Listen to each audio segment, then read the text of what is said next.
2025台南爵士嘉年华已经迈入第4年，之前的精彩演出和晚宴您体会过了吗？这是一场台湾唯一由民间企业自主筹办的爵士音乐节，今年以 All New Fall 为主题，持续在无缘登场。10月17号起至19号3天的星光晚宴，都以不同风格的国际级爵士乐团为主角，结合美食、音乐、调酒和古迹氛围，也象征全新面貌再出发，预计再次引爆爵士迷的热情。这次有邀请美国来的 Tim Lin，Sony 的这个录音的一个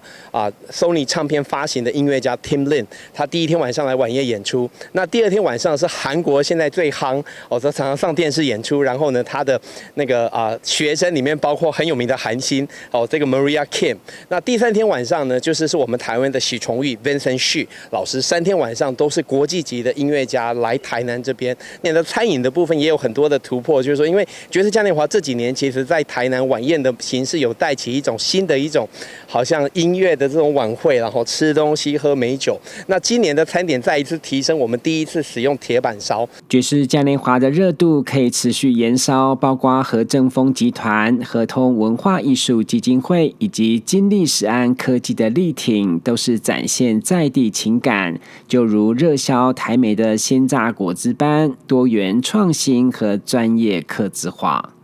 我们要做创新的就是像每一个好的食材，我们当做一个元素，那就像爵士乐一样，我们在不同的环境跟买家里面呢，我们都会去适合推出你客制化你想要的这个蔬果营养品。那有像爵士乐里面有分很多的不同的类型，那你喜欢什么样的爵士乐，或是整个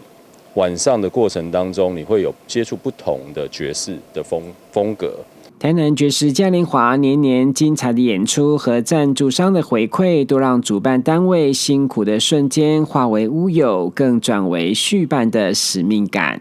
说真的，每一年办完之后，都觉得看到大家音乐家演出，然后来这边享受跟观众互动，跟来参加的人的回馈，说他们多开心，才能有这样的活动，就那个使命感又出现，觉得就在延伸下去。秋夜的台南，一场无可取代的爵士体验，没来过可别错过。记者郭文吉台南报道。